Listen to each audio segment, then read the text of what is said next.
దేవుని ఆజ్ఞల్లో ఒక ఆజ్ఞ ఏమిటో తెలుసా? సంతోషముగా ఉండుటి అని. ఏమని? దేవుని ఆజ్ఞల్లో ఒక ఆజ్ఞ ఏంటో తెలుసా? సంతోషముగా ఉండుడి, ఎడతెగక ప్రార్థన చేయుడి అన్నాడు. ఎడతెగక ప్రార్థన చేయుడి ఎల్లప్పుడూ.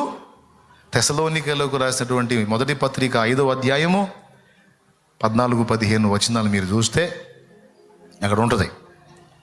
చెప్పండి, అక్కడ ఏముందో? ఎడతెగక ప్రార్థన చేయుడి, ఎల్లప్పుడూ ఉండుడి. సంతోషంగా ఉండుడి అంటే సంతోషంగా ఉండకపోతే దేవుడు ఆజ్ఞ మీరినట్టు. ఆజ్ఞాతిక్రమమే అది. అంటే ఇప్పుడు సంతోషంగా ఉండకపోయినా కూడా తేడానే. అంటే ఏం చెబుతున్నాడు దేవుడు? మర్యాదగా సంతోషంగా ఉండు. ఎక్కడ వస్తుందన్న సంతోషం రావట్లేదని అంటే విశ్వాసం లేదు నీకు. దేవుని మీద విశ్వాసం ఉంటే సంతోషంగా ఉండు, ఆయన చూసుకుంటాడు. ఏం చూసుకుంటాడు? ఏమంతా గడిచిపోతుంది అనొద్దు. అన్ని డైలాగులు నీయే ఆపేసేయి. నీ చెయ్యి వదిలింది నీ లైఫ్, కానీ దేవుని చెయ్యి వదలలేదు.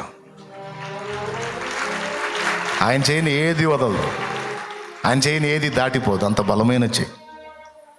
కాబట్టి మర్యాదగా సంతోషంగా ఉండండి. దేవుడిచ్చిందల్లో అంత తినండి. ఉంటే తిను, లేదా ప్రార్థన చేయి. ఆయనే పంపిస్తాడు.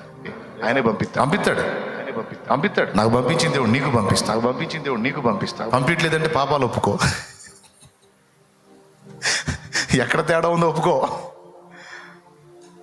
కడుక్కో, శుభ్రపరచుకో, ఇంక చేయనని తీర్మానం చేసుకో, ఆయన వైపు మళ్ళుకో. పంపిస్తాడు తప్పకుండా.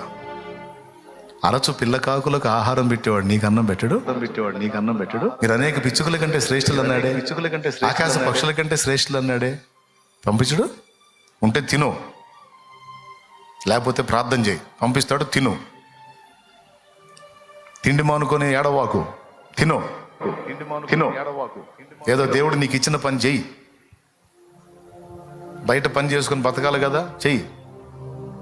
లేదు దేవుని పని చేస్తున్నావా, దేవుని పని స్థిరంగా చెయ్యి, నమ్మకంగా చెయ్యి, యథార్థంగా చెయ్యి. సాయంత్రానికి ప్రశాంతంగా ఏం ఆలోచించకుండా టైంకి నిద్రపో. నేనే చెబుతున్నా, నిద్రపో. పెందరాడు వండుకో. ఉసురు ముఖం వేసుకొని 12:30 1 గంట వండుకోవాకు. పెందలాడు వండుకో. అప్పుడు 3ంటికి మెలకు వచ్చిద్ది. పెందలాడు వండుకుంటే 3ంటికి మెలకు వచ్చిద్ది. చక్కగా లే, నిశ్శబ్దం. ఆ 3 జాము లే.